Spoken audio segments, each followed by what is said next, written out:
If you have livestock guardian dogs, predators are coming, whether you see them or not. But is a livestock guardian dog the right solution for you? Let's find out.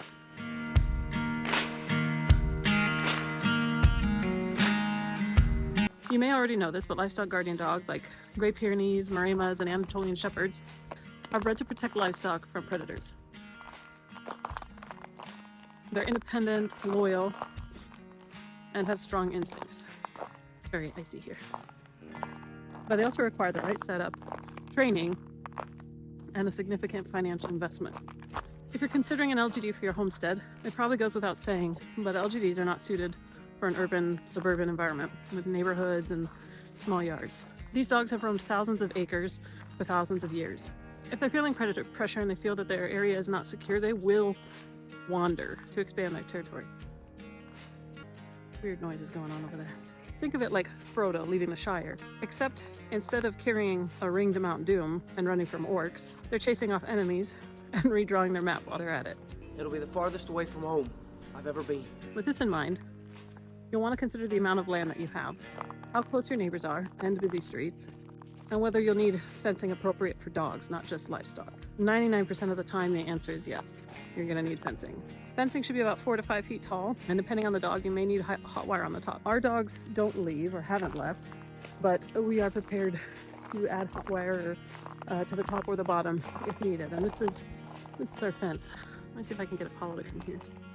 Apollo! And you can see him for a size comparison. Hey, buddy. Here he comes. Oh. Hey, bud. Come here. Come here. So you can see his size comparison here. When he stands up, I'm 5'10". He is right in my face. He's just about as tall as I am. So he could easily hop right on over this fence if he wanted to. Hey, bud. This talk of fencing likely raises the question of cost. Fencing is a one-time expense, except for the occasional repair. We have a spot where a tree fell on it that we need to go and we need to repair. But feed and vet care are ongoing.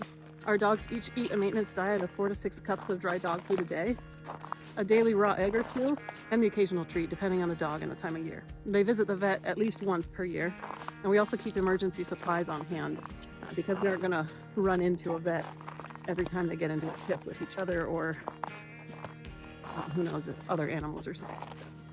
If we need to, we will. These dogs don't back down from fights, not just with predators, but sometimes with each other. It's basically an episode of Game of Thrones, but without the throne and the scary creatures. You won't win. Add gloves on. It's pretty cold. It's probably a little bit better. But these dogs are fearless, and they will fight predators to the death if they have to. There's no turning back once they engage. This instinct can't be turned off and on, and so they need careful management and exposure to learn what is and isn't a threat. They may never be dogs that can intermingle with strange dogs or even human visitors. And just like people, they won't always like their coworkers. I don't like you.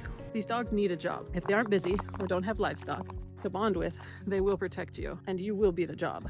If they don't have guidance or a proper outlet, they might also develop some bad habits. They're not backyard pets, they're working dogs. And this is deeply ingrained.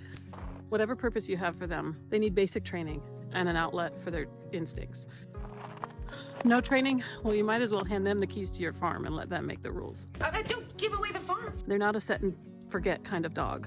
There's debate about this, but we've had great results with potty training, crate and muzzle training, and getting them used to loading into cars. Since we take our dogs to the vet, this is essential for us. And depending on the working lines and the dog, each dog has their own individual personality, you may need to spend up to 2 years training them to be safe with livestock. That means having them shadow you as you do chores, keeping them leashed with you, praising good behavior, and actively preventing unwanted behavior. You can't leave them unattended with livestock until they've proven trustworthy. That means they need to be underfoot everywhere that you go on the farm. One of our dogs was solid by 10 months, and the other one, he's about 1.5 years, still has some training to do. One has a very laid-back temperament, that's Apollo that you saw earlier in the video, and the other one is just generally a little bit more high-strung. No two dogs are the same, so you'll need to be ready and willing to adjust your training approach. An adult LGD still needs time to adjust to a new home, a new property, new people, new livestock, and this could take several months, and likely will. A puppy should never be alone outside. They won't be physically mature or ready to guard until closer to about 18 to 24 months. If you need a dog ASAP, a solid adult dog is your best bet. You'll also likely need a pair. One dog is rarely enough unless you're out there helping at night, which kind of defeats the purpose, I think, a little bit. LGDs work best in male-female pairs. The number of dogs that you have is going to be determined by your predator load and your property size. Most people can get by with 2. We have 4, though that wasn't our initial intention. Our predator, pressure, and property size could likely be handled by just a pair. Should we apply chicken math to livestock guardian dogs? Maybe. If you have other dogs, introduction should be managed carefully.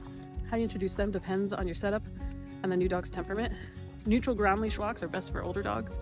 LGDs often have strong resource guarding tendencies. You'll probably, if you've been here at all, you've probably seen that in some of our other videos. We feed all of our dogs separately just as a precaution and out of sight of each other. On larger properties, you may be able to utilize feeding stations. We just haven't tried that on our property yet. You may also want a dedicated grooming station. I'm kidding. But their thick coats do require regular brushing. Consider that your warning. If you don't brush them regularly, their fur will likely turn into a solid mass, like a guardian dog version of Cousin It.